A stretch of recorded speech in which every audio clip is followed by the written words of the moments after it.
Samahan niyo akong subaybayan ang kwento ng isang batang lalaki, at ito ay si Ye Xinghe, ang bago nating bida kung saan nagmula ito sa isang low clan at itinuturing na alipin, ngunit gugulatin niya ang lahat sa pagkakaroon niya ng kakayahang gamitin ang tatlong method ng cultivation process, at ito ang Fire, Dragon, at ang Star Martial Arts.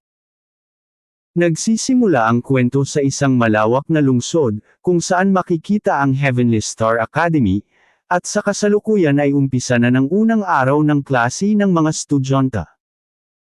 Isang guro ang nagpapakitang gilas sa mga batang naruroon kung saan same time itong nagkukonsentrate, at biglang iminulat nito ang kanyang mata habang naglalabas ng nag-umapa na aura. Isa si Ye Xinghe sa naaapektuhan ng malakas na pressure kung saan di na ito makahinga ng maayos. Maya-maya pa ay nagbagong anyo na ang guro habang mayabang itong nagpapaliwanag ng dahilan kung bakit siya nagbagong anyo sa isang dragon. Nagulat dito ang ating bida habang sinasabi sa sarili na meron palang ganitong kapangyarihan. Nagpatuloy ang guro sa pagsesalita at sinasabi nito sa kanyang mga estudyante na di na nila kailangan pang dumaan sa entrance exam para sa Heavenly Star Academy. Dagdag pa niya na nandito sila upang matuto ng martial arts. Nagpatuloy ito sa pagsasalita at sinabing ang pagbabago ng panahon ay napakabilis dahilan upang ang tatlong pinakamalalakas na method na lang ang natitirang naipasa-pasa sa bawat henerasyon, at ito ay ang Flame Martial Arts, Dragon Martial Arts, at ang Star Martial Arts. Sabay nagsalita ang guro patungkol sa kanyang pagbabagong anyo sa isang dragon, at may pinagmamalaki nitong sinasabi na isa siyang Dragon Martial Cultivator kung saan may dugo siya ng isang dragon, kung saan oras na aktibo niya ito, magkakaroon siya ng walang kapantay na lakas, at pagkatapos nitong magsalita ay naghanda na ito ng isang atake upang patunayan ang kanyang mga tinuran. Malakas niyang binigyan ng suntok ang isang bato, dahilan upang magkaroon ng malakas na pagsabog. Manghang-mangha naman ang ilang kabataan habang sinasabing hindi ito kapani-paniwala. Habang ang guro ay nakatayo sa isang bato at ipinapakita ang butas na resulta ng malakas niyang atake, ay manghang-mangha naman ang mga bata habang isinisigaw nilang napakalakas ng kanilang guro. Dagdag pa ng ilan na napakalakas ng ganong galaw, at ang ilan naman ay nagpapaturo kung paano yun gawin, habang sinasabi naman ng batang kamukha ni Naruto na ang Dragon Martial Arts ang pinakamalakas sa tatlo, at sumang-ayon naman ang katabi niyang bata. Seryoso namang tumugon ang kanilang guro habang sinasabing ang Flame Martial Arts ang pinakamalakas dahil kaya nitong kontrolin ang spirito ng apoy. Ngunit mariin din niyang sinasabi na kung close combat naman ang pagbabasihan ay di ito lalakas pa sa Dragon Martial Artist na ang spesyalidad ay ang malapitang pakikipaglaban. At bigla na lamang nitong sinabing, kung ikaw ay mapiling atakihin ng apoy ng isang Flame Martial Artist, di ka na makakaligtas malibang meron kang pakpak.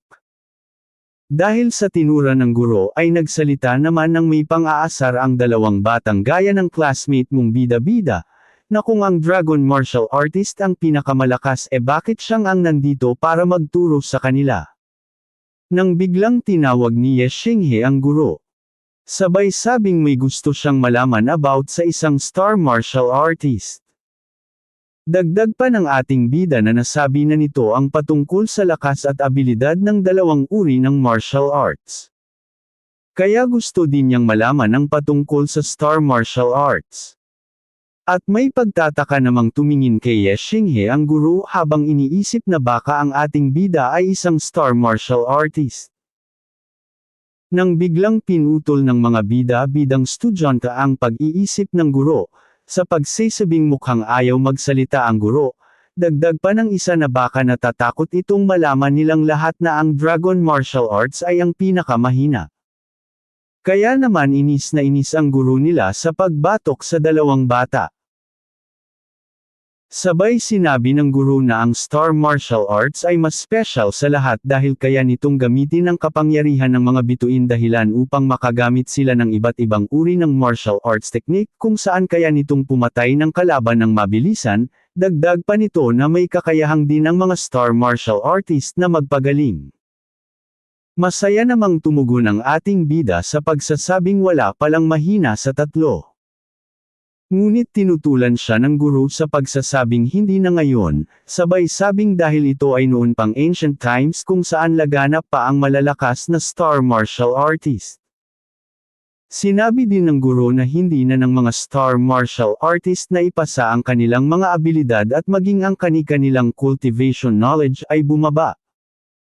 Sabay seryusong sinabi ng guro sa lahat na ngayon wala ng star martial artist ang may kakayahang makaabot sa Nine Heavens Realms. At sumingit na naman sa eksena ang dalawang estudyanteng bida-bida habang sinasabing ang star martial artist ay isang basura. Sa mga narinig ng ating bida patungkol sa star martial artist ay bigla na lamang itong nalungkot at nanahimik. Ngunit sinigawan siya ng guro sa pagsasabing tigilan ang ganong facial expressions, sabay sabing kailangan lang niyang magpursige dahil ang pagtatiyaga ay higit pa sa kanyang katangian. Sabay nagpaalam muna saglit ang kanilang guro upang ihanda ang isang innate exam. Lumipat ang eksena sa mga bata kung saan nang makaalis ang guro ay lumaganap na ang ingay ng mga ito, maya-maya pa ay pinatahimik na sila ng isang batang lalaki, at may pagka-aroganti nitong sinabi kahit pa sa ang Supreme Family sila nagmula ay siya ang masusunod sa kanilang magkakaklase. Ito ay Liang Yu na mula sa Dark Moon Supreme Family after the City Lord. Nagulat naman ang ating bida nang malaman niyang galing pala si Liang Yu sa Dark Moon Supreme Family dahil ang kanyang pinanggalingang clan ay alipin lamang ng Dark Moon Family. Maya-maya pa ay nagpalinga-linga si Liang Yu upang tingnan kung sino ang maglalakas ng loob na kumontra sa kanya, habang ang iba ay nananahimik sa isang gilid. Sa di inaasahang pagkakataon ay nakita ni Liang Yu ang ating bida na si Ye Xinghe.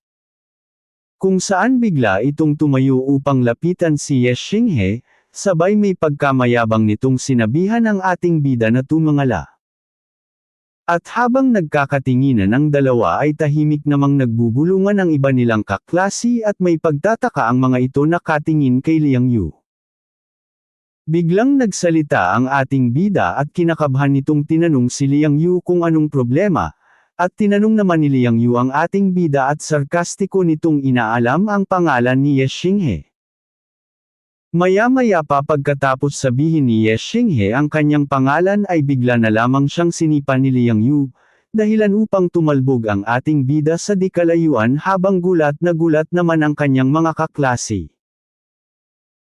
May pagkamayabang na nagsalita si Liang Yu sa pagsasabing ang ating bida ay nagmula sa Emerald Feather Clan kung saan ito ay sakop ng kanilang pamilya, dagdag pa niya habang nagmumukhang magnanakaw na panty sa kapitbahay na si Ye Xinghe at ang buong Emerald Feather Clan ay habang buhay nilang alipin. Abangan sa susunod nating video ang mga kaganapan kung saan walang humpay ni Liang Yu na bubugbugin ang ating bida, at walang sinuman sa kanilang mga kaklase ang makakapigil dito, at isang babae na nagngangalang Xueyan na galing sa Eternal Heavenly Supreme Family ang susubukang pigilan si Liang Yu. Kung gusto mong magpatuloy sa ating kwento ay inaanyayahan kitang pindutin ang subscribe button pati na rin ang bell icon nang saganan ay mauna ka sa tuwing may bago tayong upload.